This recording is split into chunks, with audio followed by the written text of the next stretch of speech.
جب پہلی دفعہ مدینہ شریف کا بلاوا آیا، واقعہ بڑا عجیب ہے۔ ہوا یوں کہ میرے کچھ دوست تھے، وہ پاسپورٹ بنوانے کے لیے جا رہے تھے، تو مجھے کہنے لگے کہ ہم پاسپورٹ بنوانے جا رہے ہیں، تم بھی چلو۔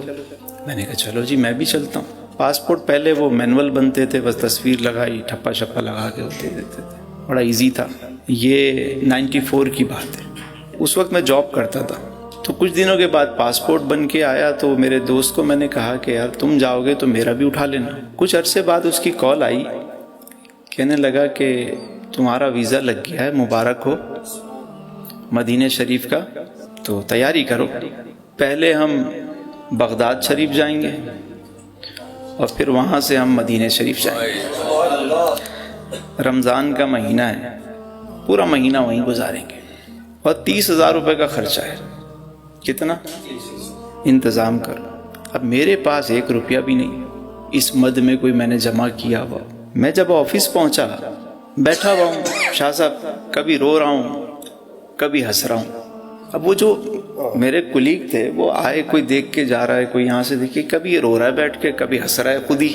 تھوڑی دیر کے بعد میں نے دیکھا وہ سارے جمع ہو کر آ گئے، کہنے لگے خیریت تو ہے آج میاں، کبھی رو رہے ہو کبھی ہنس رہے ہو۔ میں نے کہا مسئلہ یہ ہے کہ ایک خوشی کی خبر ہے اور ایک ذرا سی افسردہ کرنے والی خبر ہے۔ کہنے لگے پہلے خوشی والی خبر بتاؤ۔ میں نے کہا خوشی کی خبر یہ ہے کہ مدینے کا بلاوا آ گیا ہے۔ کہنے لگے پھر پریشانی کس بات کی ہے؟ میں نے کہا پریشانی یہ ہے کہ جانے کا اسباب نہیں ہے، بس۔ میں نے کہا، کہنے لگے کہ بلاوا آیا ہے تو انتظام بھی وہی کریں گے۔ میں نے کہا پھر بھی انہوں نے مجھے ایک ڈیڈ لائن دی ہے کہ اس تاریخ تک پیسے پہنچاؤ، میرے پاس تو پیسے ہی نہیں ہیں۔ خیر وہ چلے گئے۔ تھوڑی دیر کے بعد میں نے دیکھا پھر وہ سارے آ گئے، کہنے لگے کہ تسلیم بھائی، ہم لوگوں نے ایک کمیٹی ڈالی ہے 1000 روپے کی ماہانہ پہ، تو ہم تو سوچ رہے تھے پہلی کمیٹی ہم میں سے کوئی لے گا، لیکن ہم نے فیصلہ کیا کہ پہلی کمیٹی 20,000 روپے کی آپ کو دیتے ہیں۔ نہیں ہزار سفر پاس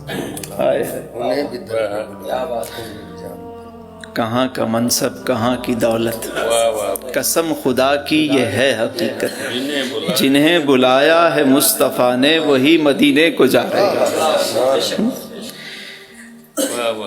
اب 20,000 روپے ہو گئے، میں نے 20,000 انہوں نے 2-3 دن میں مجھے دیے، میں خوشی خوشی لے جا کے میرے کارواں کو میں نے پیش کیے۔ میں نے کہا سائیں یہ 20,000، کہتا ہے باقی 10,000۔ میں نے کہا وہ تو نہیں ہے، کہنے وہ بھی انتظام ہوگا، بس جیسے ہو جائے مجھے پہنچا دینا۔ چلو کچھ آسرا تو ہوا جانے کا۔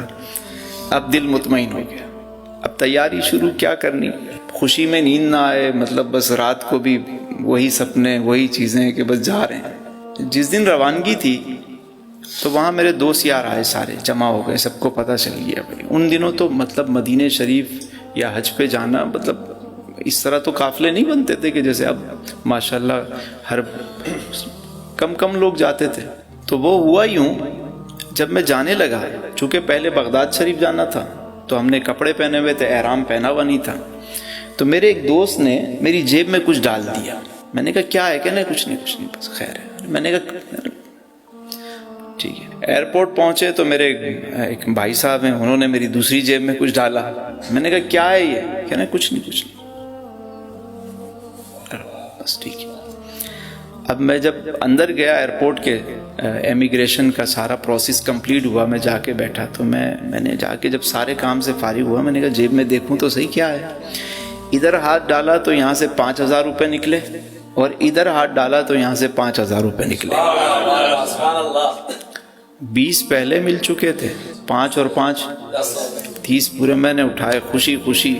میرے کارواں بھی اندر تھا، میں نے کہا یہ لیجئے جی، ہو گئے۔ کہنے لگے میں نے کہا تھا نا ہو جائیں گے، تم خامخواہ پریشان ہو رہے تھے۔ اب ہم چل پڑے، 10 دن ہم بغداد شریف میں رہے، اور پھر اس کے بعد مکہ المکرمہ، پھر مدینہ المنورہ میں پہنچے۔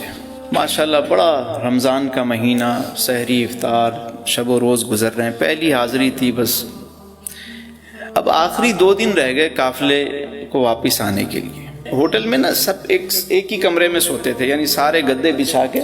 پہلے تو وہ ایسے ہوٹل میں بس وہ سب ایک کمرے میں تقریباً 10 افراد 15 افراد، بڑے بڑے کمرے، جیسے یہ سب نے گدے ڈالے بس لیٹ گئے، اس طرح قافلے وہاں جا کے ٹھہرا کرتے تھے۔ تو میں یہ دیکھتا تھا کہ کوئی وہاں سے تھیلا بھر کے لا رہا ہے شاپنگ کر کے، کوئی کھجوریں لے کر آ رہا ہے، کوئی تسبیحاں لے کر آ رہا ہے، کوئی کچھ لا رہا ہے، اور سب جو ہے وہ پیکنگ کر رہے ہوتے تھے، اور میں دیکھ رہا ہوتا تھا کہ بھئی مجھے بتا رہے ہو تسلیم بھائی آج ہم نے یہ خریداری کی، آج ہم نے یہ خرید۔ میں نے کہا ماشاءاللہ جی۔ میں سوچ رہا ہوں کہ یار میرے پاس تو پیسے نہیں ہیں کہ میں کوئی خریداری کروں، چلو کوئی بات نہیں، یہاں آ گئے یہ کم ہے کیا۔ لیکن کہیں نہ کہیں انسان کے ذہن میں ہوتا ہے کہ یار گھر والوں کے لیے کوئی کھجور پانی کوئی تسبیح لے کر ہی جائے، بندہ آیا ہے تو کوئی کھجور بھی مل جائیں، چیزیں بھی مل جائیں۔ تو میں فجر کے بعد مسجد نبوی میں بیٹھا ہوا ہوں، نماز پڑھ کے میں اپنے معاملات سے فارغ ہوا تو دعا مانگ رہا تھا، آنکھیں بند تھیں، دعا مانگ رہا ہوں۔ جیسے ہی میں نے آنکھیں کھولیں تو میں نے دیکھا میرے ایک دوست وہاں بیٹھے ہوئے میرے سامنے، اور مجھے ٹکٹکی باندھ کے وہ دیکھ رہے ہیں کہ یہ کب دعا ختم کرے تو میں اس سے سلام دعا کروں۔ میں دعا کروں، میں ارے ماشاء اللہ حاجی صاحب کیا حال ہیں؟ کہا ارے تسلیم بھائی آپ کب آئے؟ میں نے کہا بس کرم ہو گیا جی، میں بھی آ گیا یہاں پہ۔ اچھا، بات چیت ہوئی۔ اس کے بعد جب وہ جانے لگے تو انہوں نے میری جیب میں کچھ ڈالا۔ میں نے کہا سائیں کیا ہے؟ کہنا نہیں کچھ بس آپ، ارے نہیں رکھ لو۔ خیر وہ چلے گئے۔ میں جب فارغ ہوا باہر نکلا مسجد سے، حرم سے باہر آیا تو میں نے جیب میں ہاتھ ڈالا تو اس میں 200 ریال تھے۔ کتنے؟ 200 ریال۔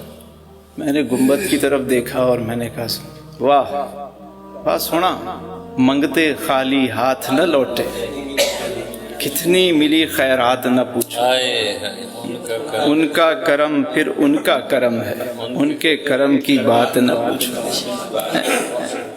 بن مانگے دیا اور اتنا دیا۔ جا کے خریداری کی، تسبیح بھی خریدی تو کھجور بھی لی تو ساری چیزیں، میں بھی تھیلا بھر کے اپنے کمرے میں لے آیا کہ بھائی شاپنگ ہو گئی ہماری بھی۔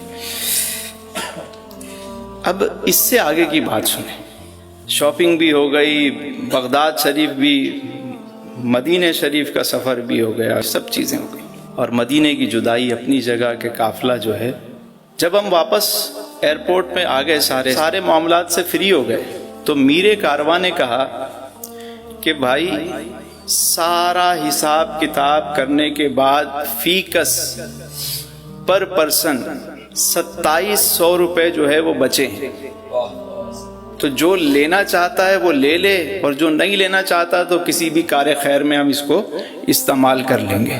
میں نے کہا بھائی مجھ سے زیادہ مستحق کون ہوگا، میرے پیسے مجھے دے دو۔ انہوں نے 2700 روپے مجھے دیے۔ آپ یقین کریں کہ جب میں چلا تھا میرے پاس بلاوا آیا تو 1 روپیہ نہیں تھا۔